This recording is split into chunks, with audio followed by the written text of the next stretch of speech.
Assalamualaikum warahmatullahi wabarakatuh everyone. Gimana, sehat semuanya? Teman-teman, kamu masih bisa merasakan euforianya kemenangan kita, ya nggak sih? Kita merasakan getarannya. Saya aja masih memakai baju olahraga banget nih. Abis ini saya langsung mau sepedaan loh, abis ngebahas konten ini karena penting banget untuk menjaga imun. Ini gara-gara teman-teman hebat-hebat bertandingnya di sana. Tapi di tengah gegap gempita perasaan kita yang luar biasa, semangatnya kepada mereka dan ucapan terima kasih yang bertubi-tubi yang kita pengen banget nyatain kepada mereka, ada sesuatu hal kejadian yang membuat saya teriris-iris banget melihat peristiwa ini. Yaitu apa? Nih, kamu lihat tayangannya berikut ini.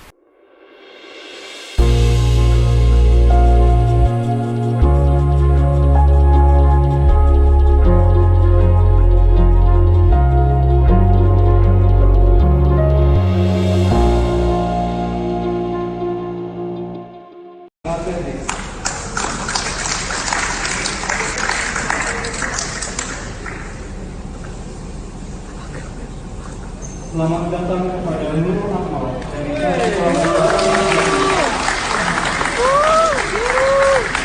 Nurul, semangat ya Nurul.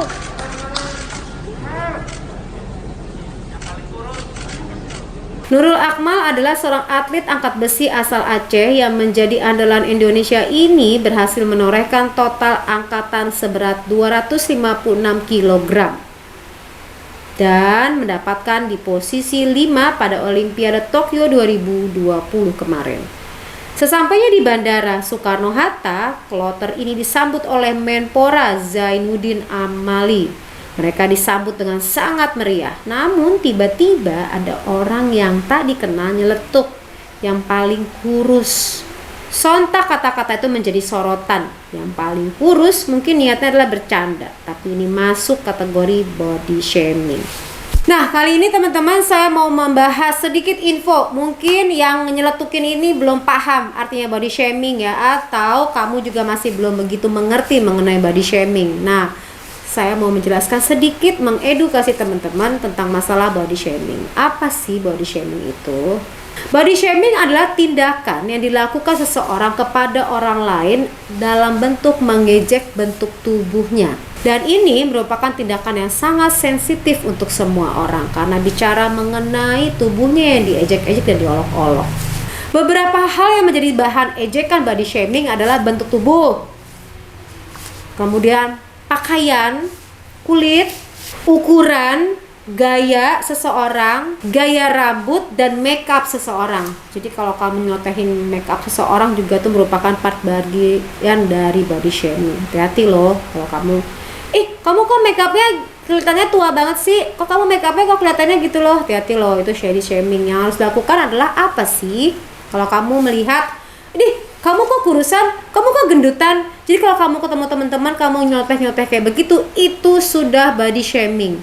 Jadi kalau dia gendut ya udah biarin aja, kamu nggak usah komentar. Gendutan banget sih, ya ampun gendut, nggak nyangka deh. Itu kan cewek kalau digituin sensitif banget loh.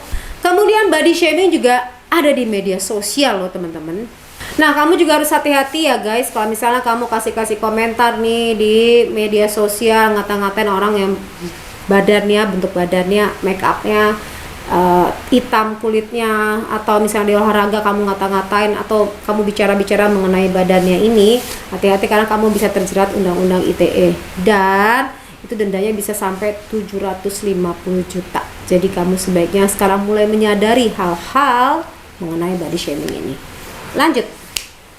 Nah, teman-teman, kamu juga harus tahu ya, terkadang kita tuh nggak sadar, apalagi cewek ya, pas ketemu temen itu ekspresif gitu aja ngomong. Tujuannya sih ingin ngasih masukan atau ya spontan, kamu kurusan, oh kamu gemukan gitu-gitu kan. Tapi kamu nggak sadar bahwa yang kamu lakukan itu menjurus ke arah body shaming. Nah, ada beberapa hal nih yang harus diperhatikan mengenai body shaming. Pertama adalah mengungkapkan keprihatinan tentang bentuk tubuh seseorang. Ungkapan seperti punya badan jangan terlalu gemuk, nanti kena diabetes, atau coba diet deh supaya badan kamu lebih sehat dan gak gampang sakit, mungkin terkesan menunjukkan kepedulian atau perhatian, tapi sebenarnya ini masuk ke dalam kategori body shaming loh. Yang kedua, ekspresi kaget. Ketika ngelihat teman kamu yang gemuk itu berolahraga.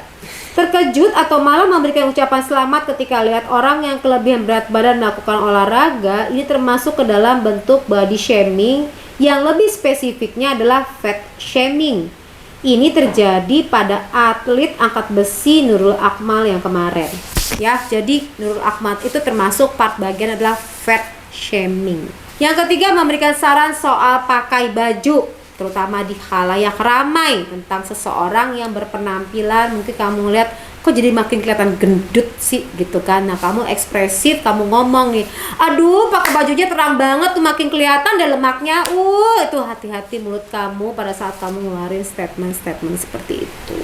Yang keempat adalah menghakimi cara diet seseorang, termasuk itu adalah fat shaming. Pada saat seseorang itu menjalankan diet, terus dia posting, terus kamu komentarin, dietnya emang ngaco nih, dietnya A, B, C, D, E, F, G. Nah tuh agak hati-hati ya, kamu ngucapinnya sebaiknya kamu dengan cara yang baik, kamu mempersuasifnya. Yang kelima adalah pilihan yang tidak tepat pada tempatnya atau waktunya. Seperti apa sih? Wow, kamu cantik banget, udah turun berat badannya ya, kelihatan banget sih karena kamu lebih cantik dibanding dulu, kamu gendut. Nah tuh termasuk body shaming, fat shaming. Yang keenam adalah skinny shaming. Ngeliat orang badannya kurus, ini nggak makan, nih orang nggak pernah makan ya, kamu kurang gizi ya, kamu cacingan ya, itu body shaming.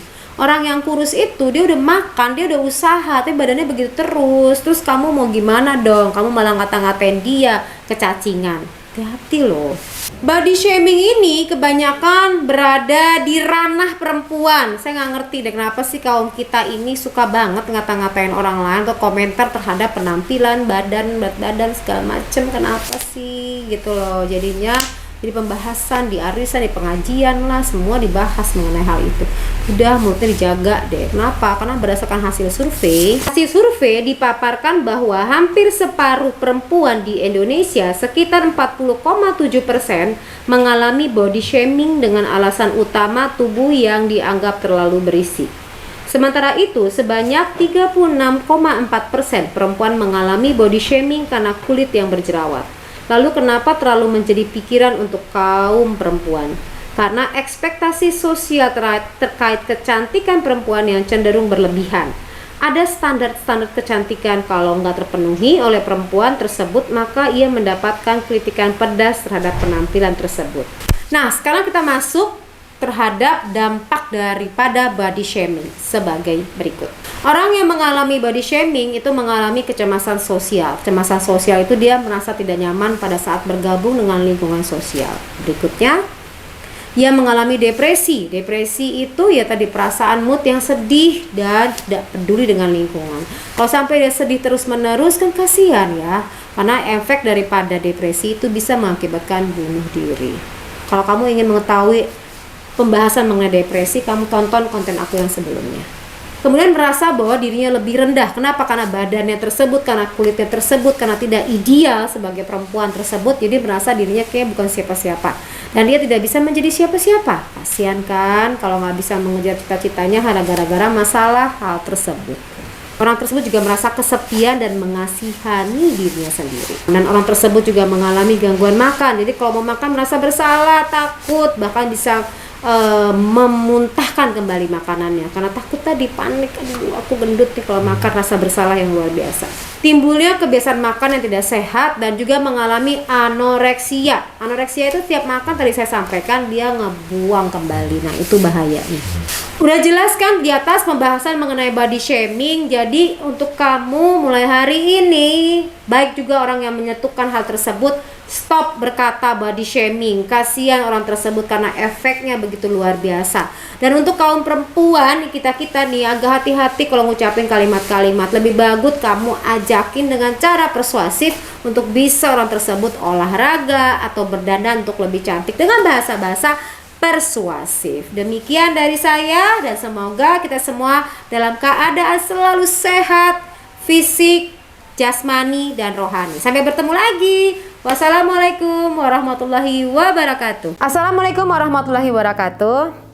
Hey, sadar gak sih kalau banyak banget orang nih di luar sana yang lebih fokus untuk hal-hal rutinitas sehari-hari. Katakanlah bekerja, katakanlah mengurusi anak, katakanlah mengurusi rumah tangga, secara fisik, rutinitas. Namun kerap mengabaikan untuk hal-hal yang berkaitan sama perasaan. Perasaan marah pada saat ada peristiwa yang tidak sesuai dengan harapannya, ditahan. Pada saat kesel dengan ucapan seseorang, ditahan. Kesel dengan anak, ditahan. Kesel dengan suami atas sikap perilakunya, ditahan. Kesel dengan tetangga, ditahan. Kesel dengan tontonan TV, ditahan. Di sini di backup oleh tenaga-tenaga ahli secara profesional, master-master psikolog di sini yang akan menghandle persoalan kamu dengan pengalaman-pengalaman tinggi dan expert di bidangnya. Dan ini bisa dilakukan secara online. Tidak perlu bertatap muka, tapi bisa diselenggarakan secara online. Jadi privacy dan tidak ada satu orang pun yang tahu persoalan kamu. Kamu bisa sharing, curhat masalah kamu sehabis-habisnya, mungkin di dalam kamar tanpa ada orang yang tahu. Mungkin juga kamu bisa menceritakan di dalam mobil, atau mungkin kamu bisa menceritakan di tempat-tempat tersembunyi kamu untuk menceritakan perasaan kamu yang paling dalam yang udah tidak sanggup lagi kamu tahan. Hati-hati kalau kamu menahannya, itu bisa meledak di dalam pemikiran kamu, di dalam perasaan kamu.